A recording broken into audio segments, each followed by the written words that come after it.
This podcast is brought to you by the Prospect Research Institute, where researchers come to learn, innovate, and connect.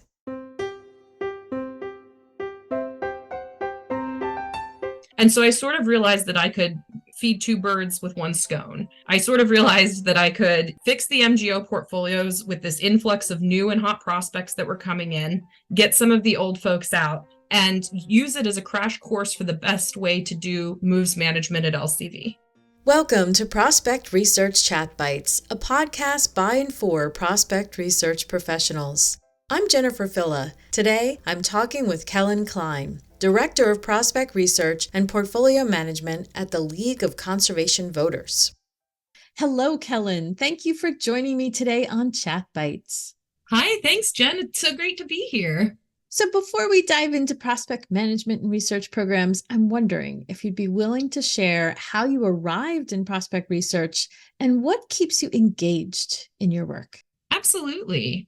So my name is Kelyn Klein, and I'm the Director of Prospect Research and Portfolio Management at LCV, or League of Conservation Voters. I started in prospect research with a roundabout path, which I think a lot of us do. My freshman year of college had a job with work study where I was looking up lost alumni, and I really enjoyed doing it. And so after college, when I took my first nonprofit job, it was in the Alumni Relations office at Albright College, and we ran over 50 events a year. So part of my job was researching lost alumni and finding them. And I just really liked pulling out the yearbooks and looking at the photos and the interests and then seeing the career paths online and doing some research and connecting people.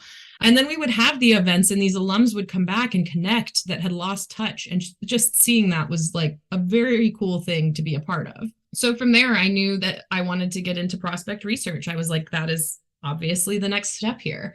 And so I went to the Hill School, which is a private boarding school, to set up their first ever prospect research shop. They brought in a consultant who spent a week with me doing a prospect research boot camp, and then it was up to me to build the program. And so it took 3 months to get the bare bones up and running, and 3 years later, we were on our way to meeting our $125 million campaign goal, which was very exciting. So that was my foray, and I knew I loved it right away. And the thing that keeps me engaged is I fully believe in leaning into your strengths when you're choosing a career path. And LCV was kind enough to give me the Clifton Strengths Finder tests. My top 5 were input, strategic, ideation, positivity, and intellection. And I can't think of a better profession for someone with those 5 strengths to go into other than prospect research. And so it just really lines up with my strengths and my interests, because I think humans are fascinating and we have some really fascinating stories and reasons for why we give or motivations for why we do the things we do. And I just think every day is a new opportunity to learn something new about somebody. Oh, that's so true. It is. I always say it's a story about how someone accumulates wealth and how they want to give it away. Yes, exactly. So what a journey. The Hill School, now you're at League of Conservation Voters. And what I really want to know today is not about building a prospect research program from scratch, but a prospect management program from scratch. Because I'm betting that they probably didn't spell that out in the job description when you first took the job. So how did it happen and how did you embrace that? I think that was the biggest learning curve. You know that you're going to be researching people, but you don't necessarily understand the scope of the full strategy of assigning people to portfolios and moving them in and out, and when is the right time, and who is the lowest hanging fruit, or who is a hot prospect versus who is colder. I had no experience with that at all at the Hill School. And luckily we had a database manager who was very savvy. And so I worked very intimately with the database manager there. And I just sort of said, in an ideal world, this is how all of these things would work. This is how moves management would work. I love to automate some of these things. And so we worked sort of hand in hand to make sure that we could have Razor's Edge running as it should to create the moves management system at Hill. And League of Conservation Voters was kind of the same thing. I knew that there was a new focus on screening folks. They had conducted a wealth screen, but nobody had reviewed the results. And so that was going to be part of my first thing to do. But the other thing was sort of looking at the business processes and going, well, there's a lot of holes and there's a lot of gaps. And we could tighten a lot of this up and move things along in a much more systematized way if we just step back for a minute and organize ourselves. I think that's the hardest part. Taking the time to reorganize yourself when everybody is expecting you to keep moving forward, and sort of advocating for yourself and being like, hey, if we take a month to figure all of this out up front now, we'll never have to think about it again, versus hitting the same obstacles over and over and over again for the next couple of months. Now, you mentioned taking a month to organize, like reviewing the lists, giving ratings where appropriate, like where are they and what stage and how ready and all of that stuff. One of the things I wonder about when doing the big reshuffle like that, is there a worry that the fundraising dollars will go down? And did you have any of that experience, or did you keep raising more across the reshuffle? Like, it sounds so hard. It's a really great question. And the timing is such LCV is both a C3 and a C4. So we have sort of that going for us, that we're raising philanthropic and political dollars at the same time. When I started, it was actually June of 2020. So it was about a few months before the November 2020 election. And it was kind of wild because we were bringing in all of these new donors from a Trump bump. And so people were coming out of the woodwork to make donations to us. And when I started, I was screening like anywhere between 20 and 50 new donors a day. And so there was sort of this acknowledgement of like, okay, we have this influx coming right now and we need to capitalize on it. We don't want to lose these people. We don't want them to be one-time donors. So how do we get them into portfolios and move them around, and then sort of do this other piece, to your point of like reorganizing? What I did was I just had one-on-one interviews, 30 minutes each, with each of the major gift officers. And I was like, what's most important to you? What's the least important to you? What are some things that you've loved about prospect research in the past? What are some things that haven't been helpful? Tell me about the composition of your portfolio. And the thing that I was hearing consistently was that it was really difficult to move people in and out of portfolios at all. And so there was this stagnancy that had set in across the board.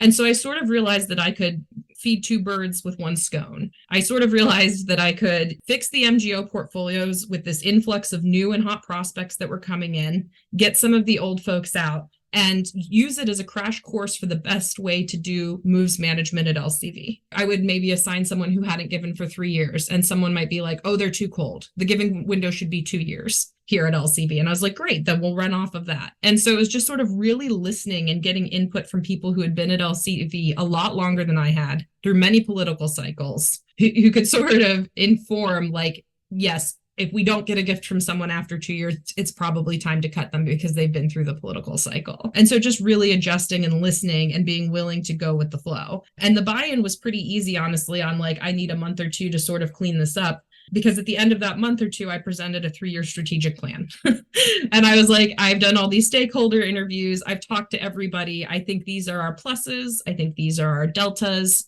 I think these are areas we can tackle in year 1, 2, and 3 to do it sustainably. And like, these are the projects that I've identified that are cleaning up that are just going to have to wait 3 years. And that's just how it is, because it's not as pressing as everything else. And so we got through our 3 years and we made it through, and we are now in our major cleanup, which is beautiful. There are now 4 people on my team. And so we're able to go through old dream lists and old research files and sort of dig it back up and get it into our Salesforce instance. So we all are on the same page. That was like the pivotal part, was getting the stakeholder investment and doing the interviews, getting it all on paper with the 3-year strategic plan, and then just being receptive to feedback constantly as we grew.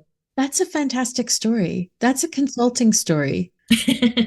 You presented the strategic plan. Where are we? What are our next steps? And where could we be in the future? Yep, that was the goal. So and you just stepped in and did that naturally. That's amazing. I don't know how natural, but it was definitely it was definitely fun. It was a big learning experience. And I think if you're naturally a researcher who's interested in people, you want to get to know your MGOs too. You want to know their motivations. Why are they here? How long have they been here? What really are their interests? So that way you can align prospects with them. We had someone in New York City who was like very art aligned and very into the art community. And so anytime I would see a prospect who was an artist in New York City, it was like, oh, I have the proper MGO for them to go to. They have the alignment there. The human aspect of it is what made it work so well. It sounds too like you're following a trend that I see in our field, which is how important the soft skills have become. Your ability to listen, recognizing the importance of that, especially as a newcomer to the organization with the 2-year political cycle. If they outlast that, they're a good one. That's powerful. And that's hugely different from when I started in the field and we were not talking directly to major gift officers very often. That was sort of siloed away. Absolutely. I mean, I think part of the dialogue that I had early on at the Hill School is, what is my seat at the table as a researcher? Do I have one? I worked a lot with the MGOs there for sure, but at LCV, it's much more collaborative. And so it's sort of like, oh, you're going to do an event. Let me try to find an event list for you. Let me pull some names for you to reach out to. Or like they reach out proactively a lot more here. And it is much more of a two-way street when we're having a dialogue. I think that's really special. Like that's one of the most special things about LCV is the relationship between the prospect research team and the major gifts team. We are housed under the same umbrella, and I think that that's a really smart decision. I've been on prospect research teams that have been housed sort of separately or in the data or operations side of things, and I understand why they're put there, but you really get to stay part of the action when you're under the same umbrella as the MGOs.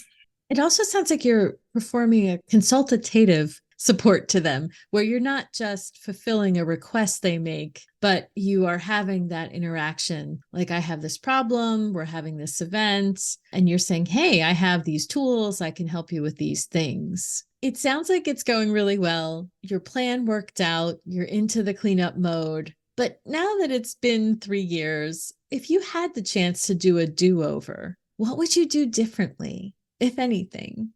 That's such a good question.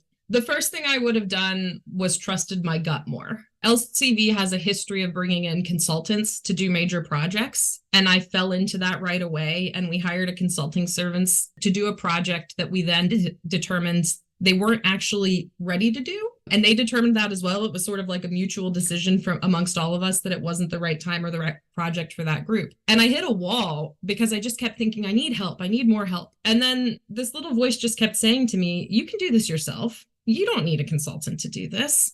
And I wish I would have listened to that little voice sooner. I wish I would have honored my gut sooner, because as soon as we brought the project in-house, we made such great strides with it. And it really built a different type of collaboration in-house to be doing the work in-house instead of out of house. Listen to your gut, listen to that little voice on your shoulder. It's probably right. Trust yourself. And you might not actually need consultants to help you. You might be able to just do it on your own. Before I let you go, what's your number one takeaway for someone who has to go through this process as the solo researcher like you did? Join APRA. Whether that be your local group or your international group of APRA, you need community. The only way you're going to be able to find the answers you're looking for and to really excel in building a program yourself is with the support of others. And I truly feel like the best place to get that is through the APRA community. So if you have the means, I highly suggest joining the APRA community. Surely, because you can always join your local chapter if you don't have the funds to join the international as well. And that gives you access to the member directory. I still have my relationships from early days in APRA that I call people and ask. Absolutely. APRA Pennsylvania, little shout out to them. It's a great state chapter. And I know they're all great. DC's great too. So yeah, find your community. It will help you. Thank you so much for joining me today. I appreciate you sharing. Thanks so much. Have a great day.